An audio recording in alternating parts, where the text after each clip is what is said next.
Anish, your game against Vincent Keymer just finished in a draw. You had black pieces today. I was wondering until which point you knew the theory. Yeah, I'm not exactly sure. I think he played very rare things with this b3, d5. I think I looked at it, but I don't recollect bishop appearing on d5 in any of my lines. I remember knight takes, queen takes was the natural flow of the game, and he took with the bishop. Now, okay, I played very creative, knight a6. I think, to be honest, I felt like probably many things are interesting. But I'm running some strategic danger, of course, with the whole on d5. And so I felt I should play dynamic and concrete. And I thought knight a6 was like trying to keep all the options. There's knight c7 idea as well, because compared to knight c6. So in some of the variations,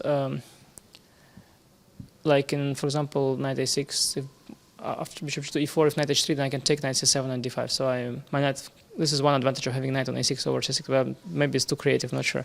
To be honest, knight probably belongs on c6. But yeah, it was interesting at some point. I thought what I did, I should have margin for a draw in this position because he's not developed. I'm pawn down.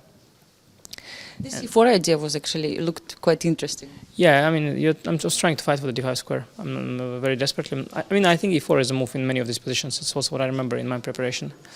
Because as I said, like you have to, at least I feel like you probably definitely have to do something, because if you imagine that white develops everything and then has a grip on the d5 square, it looks much better for white, especially if they trade one pair of knight maybe. So black has to do something at some point, like e4, d5 related probably. So yeah, I was trying to make it work. I think it was okay in the game, and okay, I was trying to be very accurate in the end, not to suffer a bit. And it worked out really well.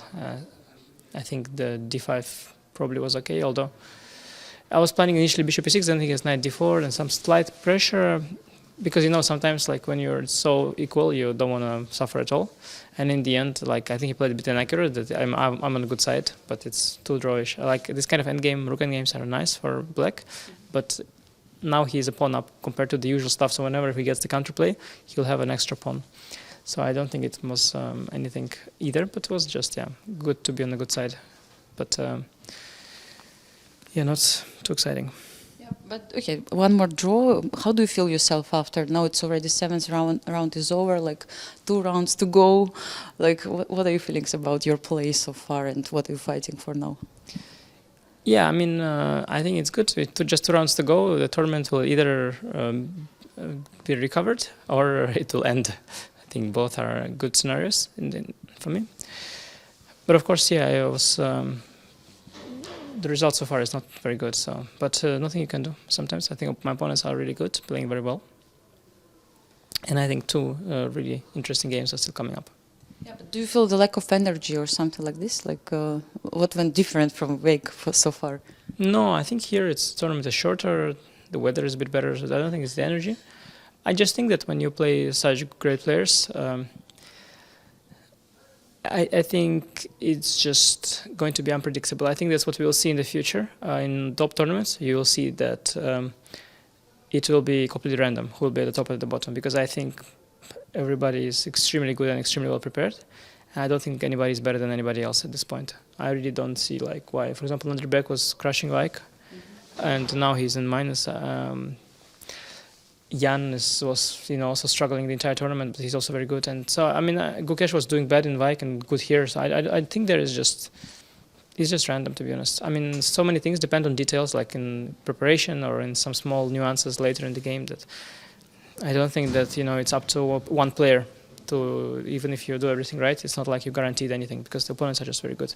So we'll see, but I think in the future there will be a lot of players that will.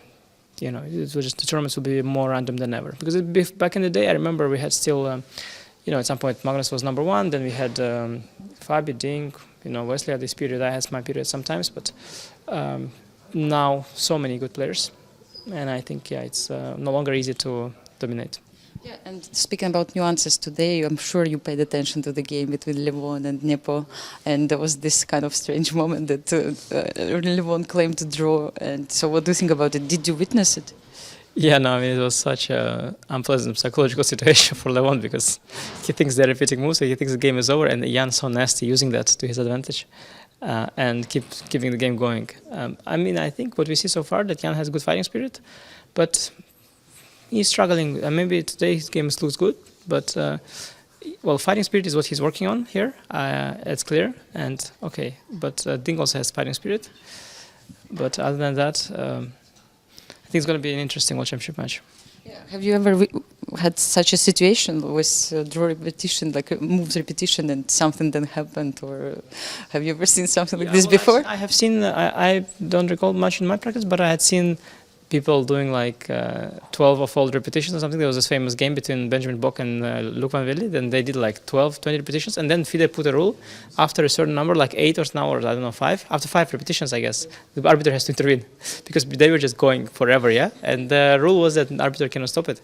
So nobody claimed. It was like a showdown, and they did like, I don't remember. You have to check it out. It was like 20 or 12 moves. I don't know. It was just hilarious stuff. But the rules are not for allowing. And okay, it's funny like I'm curious if Lev didn't claim if Jan would play on, but good question. When after Levon claimed, it was a great psychological decision to try and because it's a very different mindset to think the game is over and to actually still play a sharp game.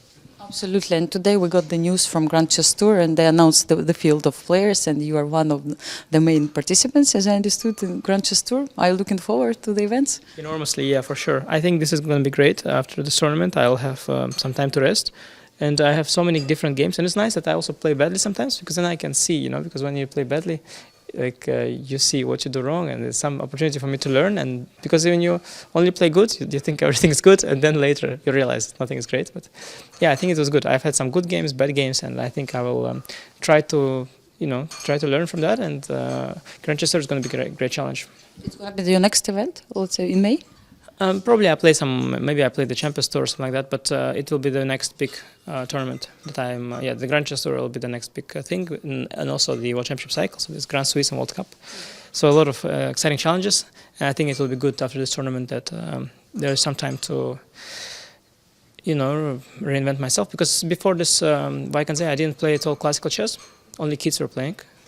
But I wasn't playing, so I didn't know where I stand, what's going on, how to play, and now I got a lot more games going, and it's nice because I see how it is nowadays, because it's different all the time. I see how well people are prepared. I see how well they're playing.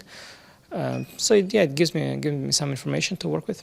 Exactly, and still we have 2 games to go. So thank you so much for the interview, and all the best in the last 2 games. Thank you.